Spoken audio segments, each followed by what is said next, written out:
back to my channel, and if you are new here, welcome. This is Delululand.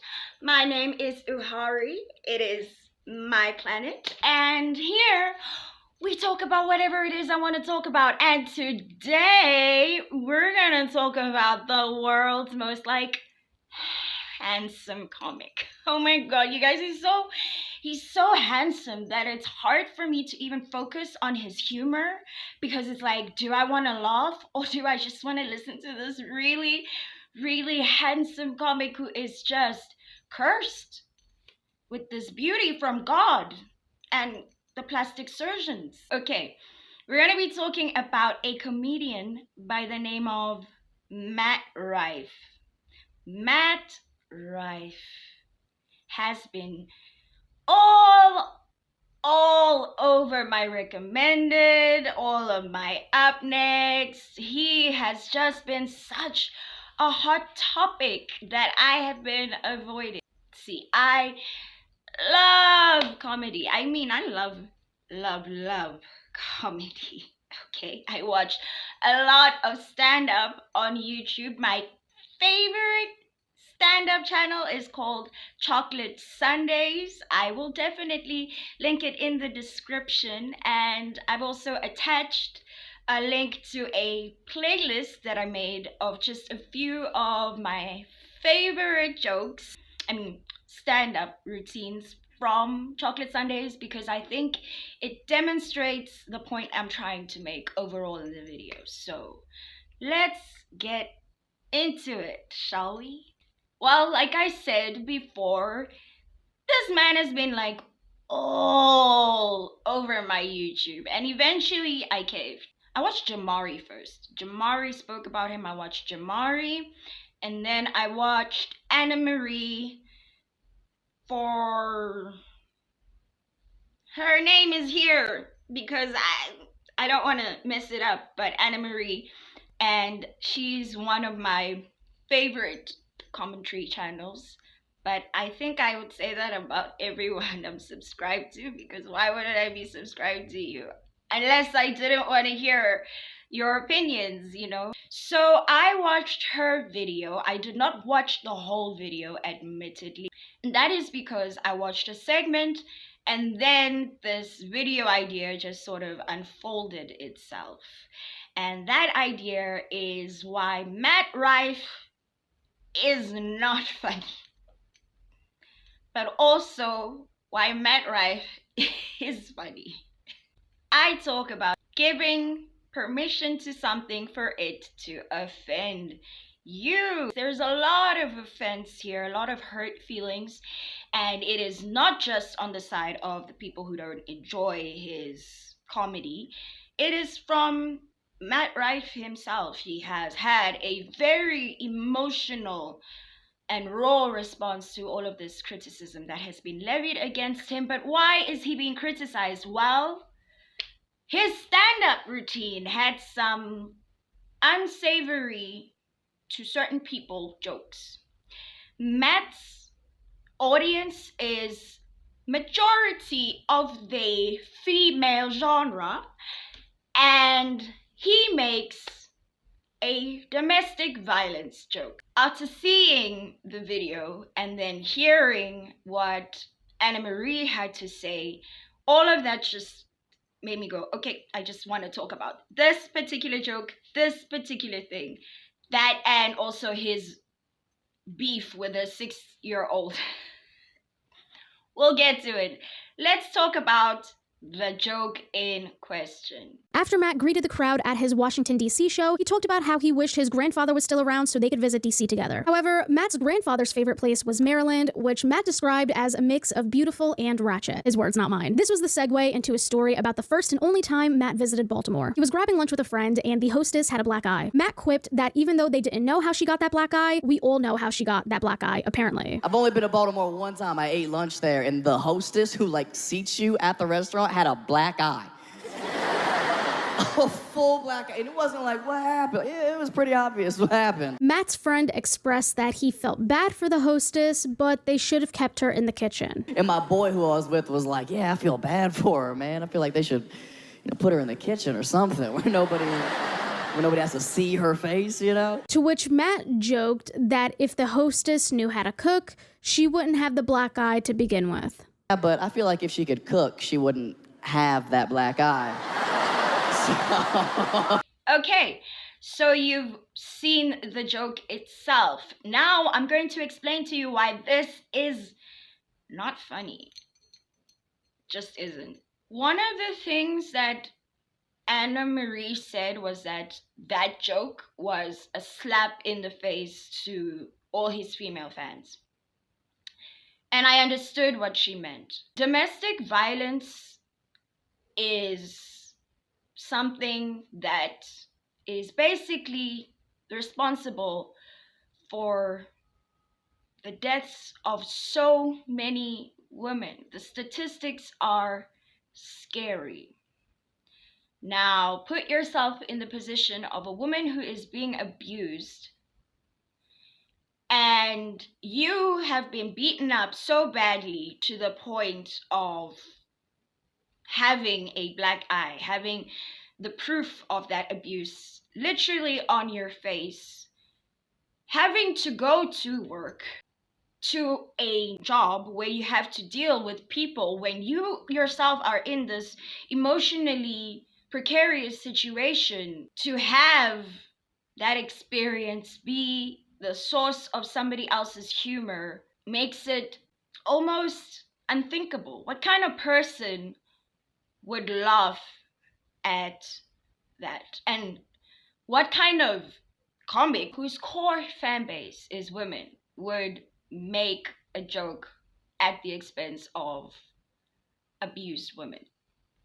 It's just, it leaves a bad taste in people's mouths because of everything that they are going through. I know in South Africa, gender-based violence is like such a huge problem that we don't even say that anymore. If ever somebody's in a domestic situation and they've passed, and you ask somebody what happened, if it was a situation of that, they'll just be like, GBV.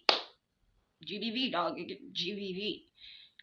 It is a plague in my country. So I completely understand why people would be hurt and offended and not find this to be funny at all. I think that for a lot of people, society has evolved to such a point that our empathy on the surface appears to be increased because now we know more about people's experiences and we want to protect people. So the fear is, what reaction will this joke result in, particularly to the people who find themselves within its premise?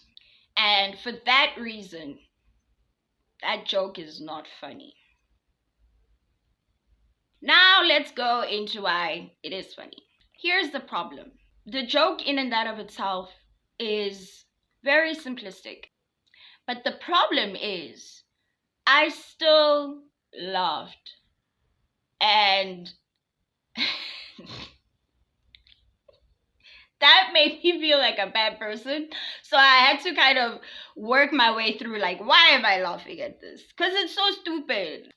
Then I sat on it and I realized, oh shit. You know what this is? This is just Jerry and George Costanza sitting together at that coffee place they always go to. Okay. George and Jerry are characters in a 90s sitcom called Seinfeld. And Seinfeld is one of my favorite sitcoms. What makes it funny, right, is that these people, the core cast, lack a level of empathy and they find one another, and so they enable these little antisocial behaviors or beliefs, things like that, things of that nature. So they, in my mind, I started seeing it, right? I started seeing it, and I know that George would be the one who would be like, can we just, it would be like, It starts with George saying that, making a remark, right? He notices this waitress and her black eye. And then he motions to Jerry and is like, Jerry, just look at her. And then he says, can you see how terrible that is?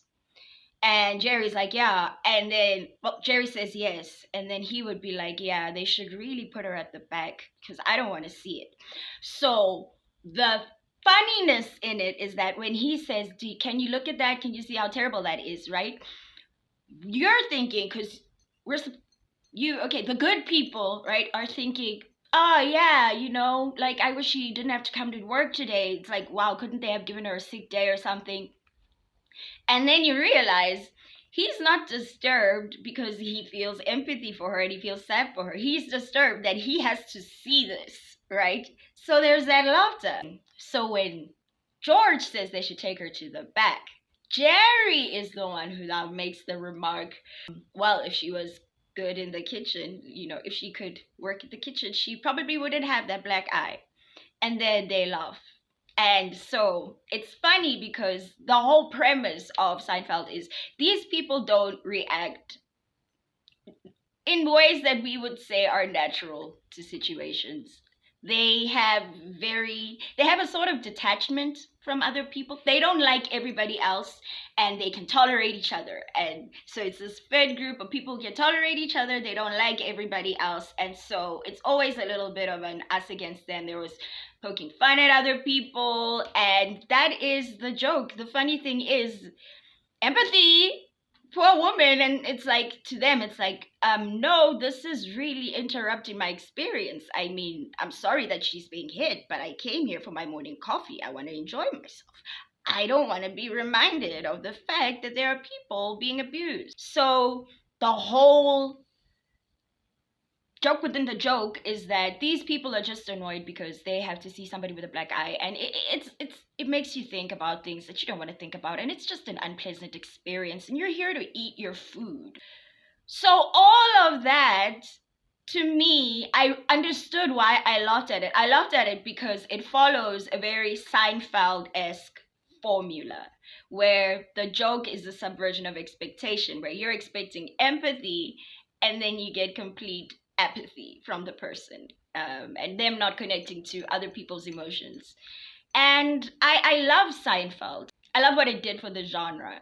Seinfeld started this trend where you can have a show about a group of friends and they're all just terribly antisocial.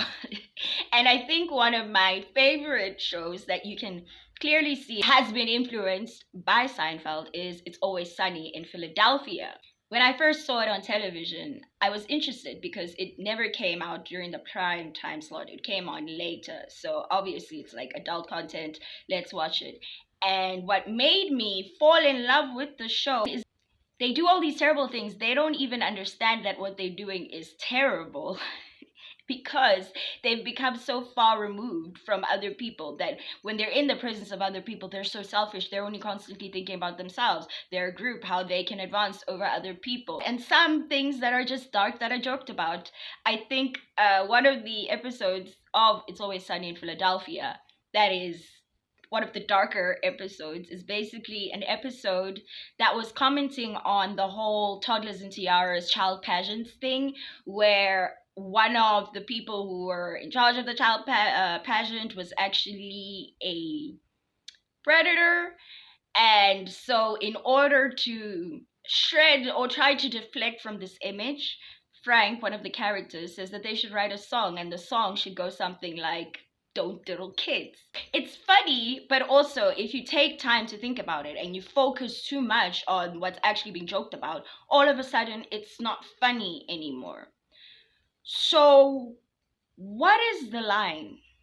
What is and isn't funny? Earlier when I said that I was very passionate about comedy, I mean it. I, myself, am not a comic. I do consider myself to be a funny person. I make people laugh, but I'm not a comic. I laugh a lot and make people laugh because humor, for me, like many other people, is a coping mechanism, a way to release pain, in a sense, a distraction when things get too hard. one of the things I do when things get really hard is I'll just go on chocolate Sundays and I will just watch a bunch of sets. And because it makes me feel better. The great thing about comedy is it takes you outside of yourself. And that property about it is why I am so passionate about comedy. And it's why I wrote an essay about it last year in my diary when I was hypomanic. I have the perfect opportunity now to share it. So I'm just going to go ahead and read it to you guys. What makes a good comedian? Vulnerability. When you stop protecting the ego, you can turn anything into comedy. What makes great comedy is a processing of emotion and not a deflection from them. Comedy has to be self aware. Comedy requires ego death. The comic is vulnerable. The audience, in turn, attaches itself to the byproduct of the comic's pain, laughter. Comedians don't cause laughter, they create it. Comedians who are vulnerable, comedians who are able to extract information from all they observe and feel, and take what they see and then write a code to dispense into the audience, information they have transformed into laughter. The humor of a great comedian is not seen, it is felt. Comedy isn't visual, it is subliminal. It manifests as laughter, but every joke born from emotion dispenses within the audience member a code for the transformation of shame into laughter. If everything can be joked about, there is no pain that can defeat the human spirit. Comedy is a tool for self awareness, vulnerability, and emotional release. Only those who feel the emotions of those surrounding them can be timeless. That is why many rich comedians lose their appeal. They allow the money they've accumulated to aggrandize their egos until the audience can no longer relate to them, and then they leave them. I'm not saying that comedians are good people. This is not about the comic subjectively. It is about the gene their bodies contain, the ability to metabolize pain. We're talking about how their subconscious is using the ego to spread its DNA. We're talking about what is now a collective consciousness being exposed to messenger DNA dispensing the genetic code for the transformation of emotion in every nucleus of the audience, resulting in the brains of the recipients receiving a new mechanism for the processing of emotional pain. A new neural pathway created, alleviating the ego from the pain it feels by giving it a gene to transform it. The ability to metabolize pain as opposed to suppressing it. Because energy lingers. Therefore, its form must be transferred or transformed. That's the reason childhood haunts so many people.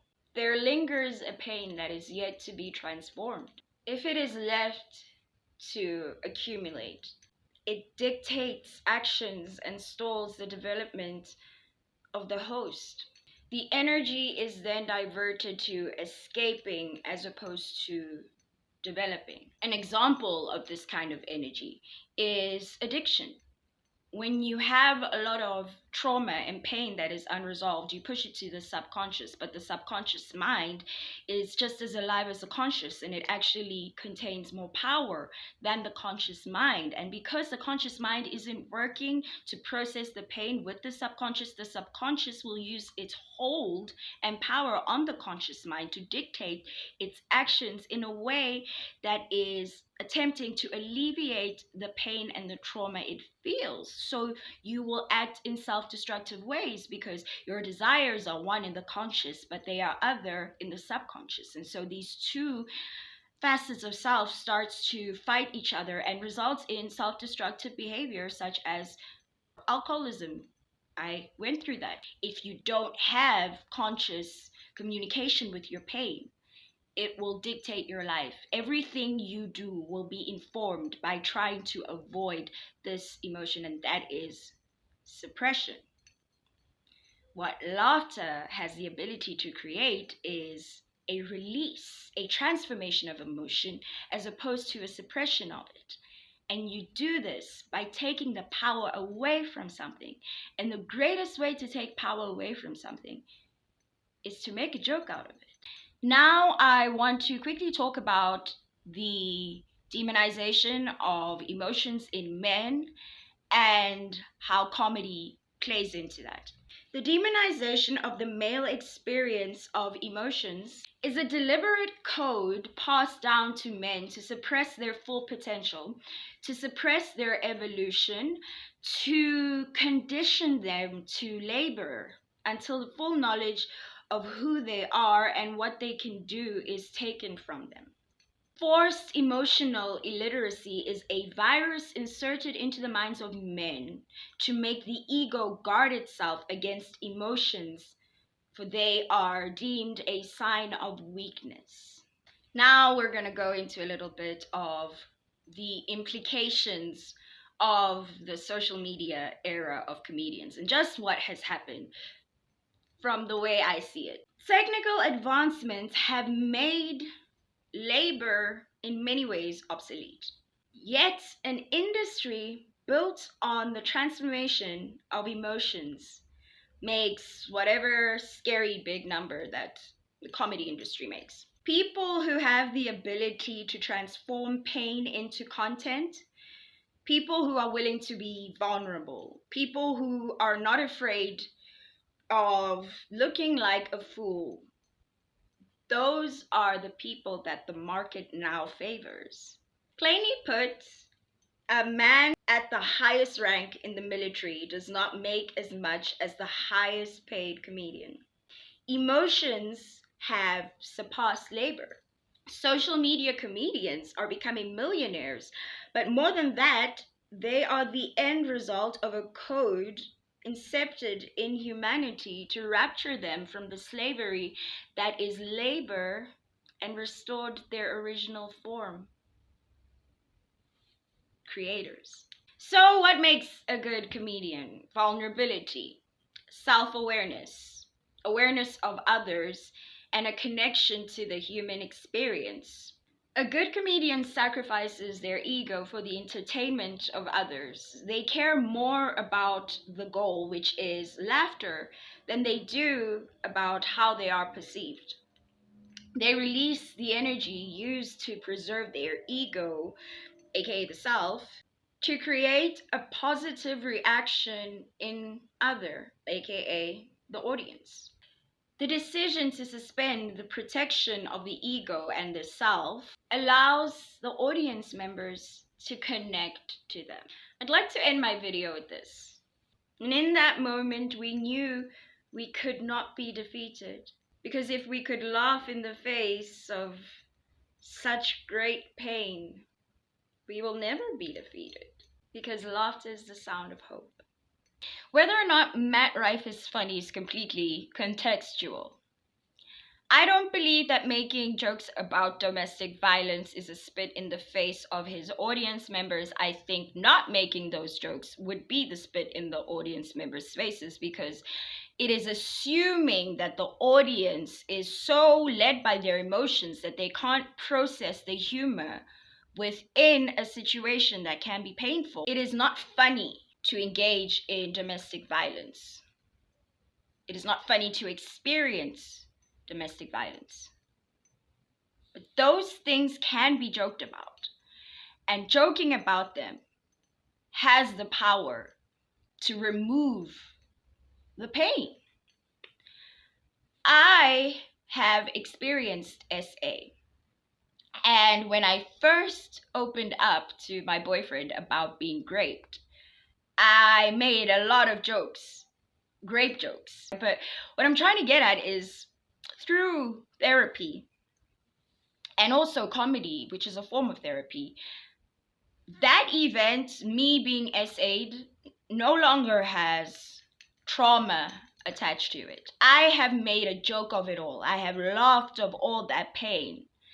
I laugh in the face of adversity. I laugh because if we can't, we die. Just die. It's a form of logotherapy, therapy through finding meaning. If you can find a joke in something very terrible, it gives you hope. I have seen comedians joke about death, loss of children, loss of siblings, family members. I have seen comedians joke about being essayed. I've seen so many really dark things be joked about. And the one thing I can say is that humor has power within it. And we have to be able to laugh at everything. Because when we start telling people what is and isn't funny, we take away the power of comedy. The truth of the matter is that nobody was hurt by Matt's joke. This woman, for all we know, could be hypothetical. But let's say she's real. This woman, for all we know, could have been hit by a baseball in the face. And now everybody's up in arms because he's made a joke about a woman who wasn't even hurt due to domestic violence. It wasn't about her. It was the premise of a joke that formed in his head.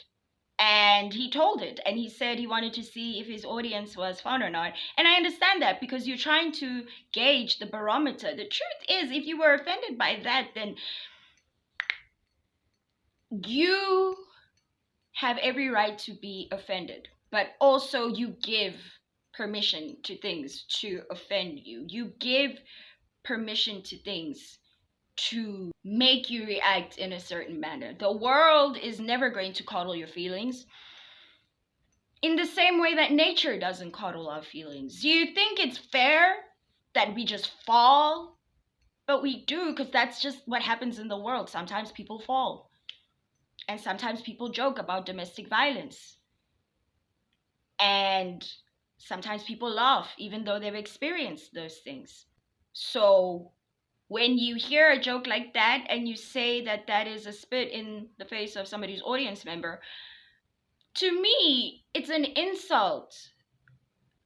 I have seen jokes about racism, for example. I've seen white comics make racist jokes, but racist jokes that aren't really racist, but or so funny that like it bypasses the offense. It's like a whole game. Like sometimes you can be offensive but also be funny, and then there's like a frustrated laughter because it's like, I shouldn't be laughing at this, I hate you, but this is so goddamn funny. And so in the end, I think the most important thing to remember is Matt Rife's surgery results, I think, were what Zac Efron was going for when he broke his jaw.